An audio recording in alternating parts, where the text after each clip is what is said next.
Hello everyone. आज हम कक्षा 6 हिंदी की पाठ्य पुस्तक मल्हार के पाठ 2 गोल इसके वो कवि हैं मेजर ध्यानचंद जी द्वारा ही लिखी गई है। और इसमें हम देखते हैं।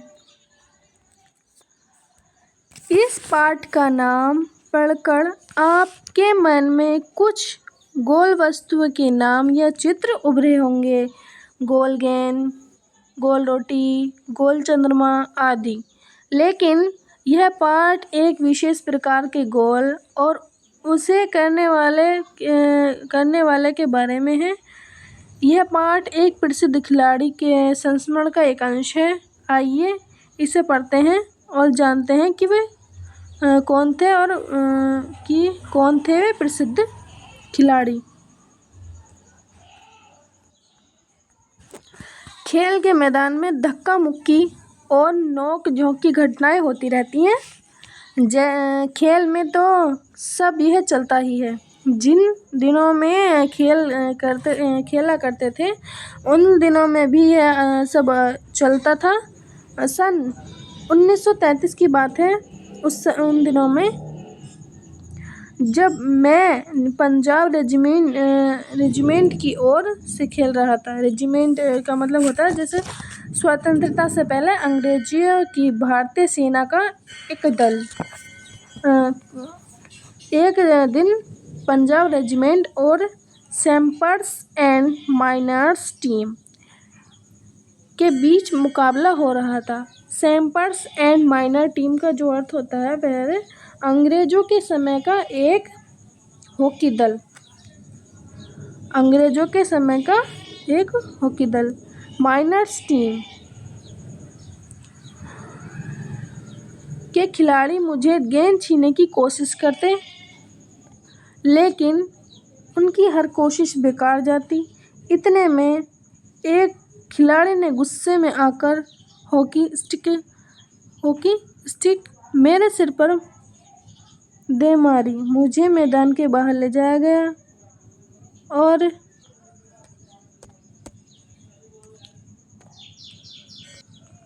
फिर क्या होता है, थोड़ी देर बाद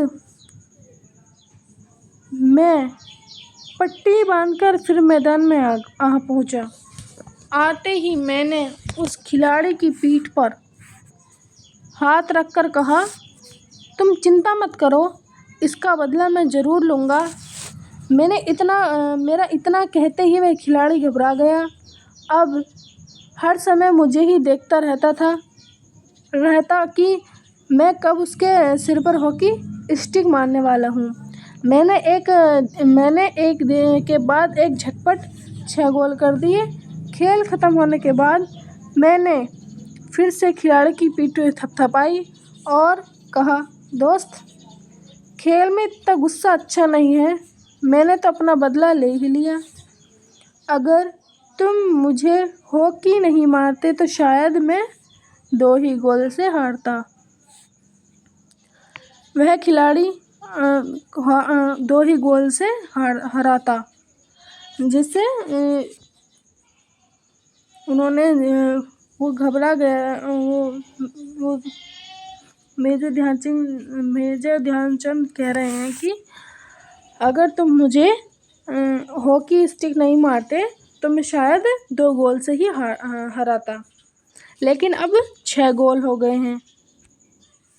सचमुच बड़ा शर्मिंदा हुआ। वह खिलाड़ी बहुत ही शर्मिंदा हुआ। तो देखा आपने मेरा बदला लेने का ढंग।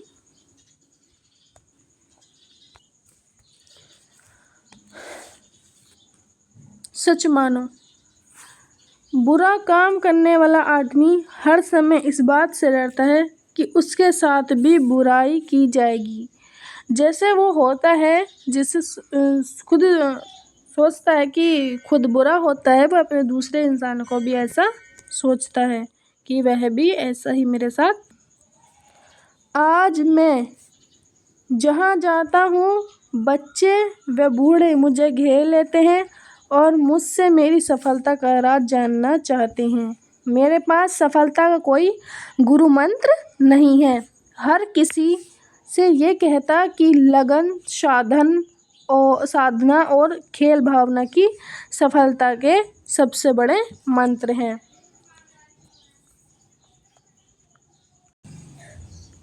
सबसे बड़े मंत्र हैं। मेरा जन्म सन 1904 में प्रयाग में एक साधारण परिवार में हुआ था। बाद में हम झांसी आकर बस गए। 16 साल की उम्र में फर्स्ट ब्राह्मण रेजिमेंट के एक साधारण सिपाही के रूप में भर्ती हो गया।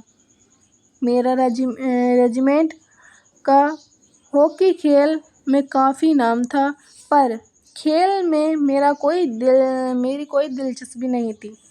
उस समय हमारी रेजिमेंट के सूबेदार मेजर तिवारी थे।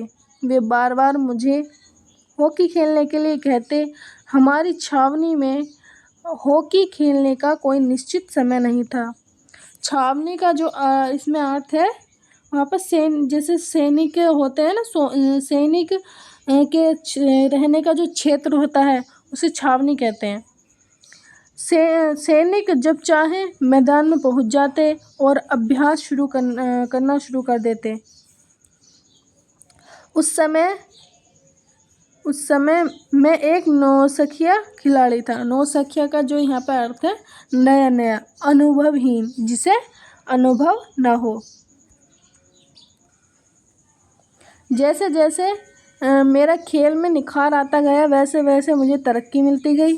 सन 1936 में बर्लिन ओलंपिक, यहाँ पे बर्लिन ओलंपिक में मुझे कप्तान बनाया गया। यहाँ बर्लिन ओलंपिक का जो अर्थ है वहाँ पे ये जो है वर्ष 1936 में जर्मनी के बर्लिन शहर में आयोजित ओलंपिक खेल प्रतियोगिता, इसमें 49 देशों ने भाग लिया था। उस समय मैं सेना में लांस नायक था। लांस नायक का जो अर्थ है यहाँ पर भारतीय सेना का एक पद या फिर रैंक। बर्लिन ओलंपिक में लोग मेरे हॉकी खेलने के ढंग से इतने प्रभावित हुए कि उन्होंने मुझे हॉकी का जादूगर कहना शुरू कर दिया। इसका यह मतलब नहीं कि सारे गोल मैं ही करता। मेरी तो हमेशा कोशिश रहती थी कि गेंद को गोल के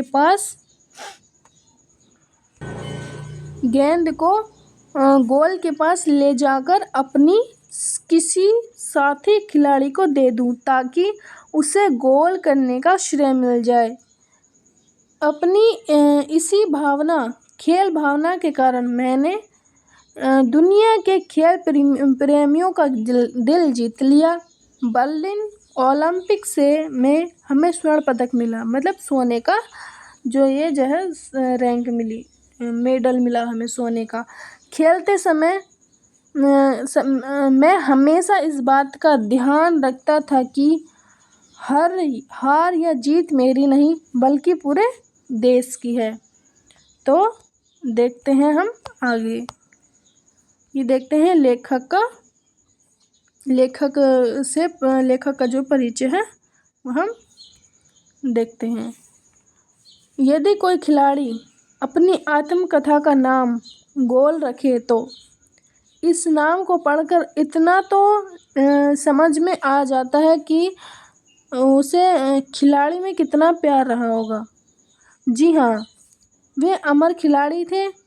हॉकी के जादूगर कहे जाने वाले मेजर ध्यानचंद इतने महान कि भारत उनके जन्म को राष्ट्रीय खेल दिवस के रूप में मनाते हैं, जिससे लाखों भारतवासी उनके जीवन से प्रेरणा ले सकें। इतने महान खिलाड़ी कि वे भारत का सर्वोच्च खेल पुरस्कार खेल रत्न उनके नाम पर दिया जाता है।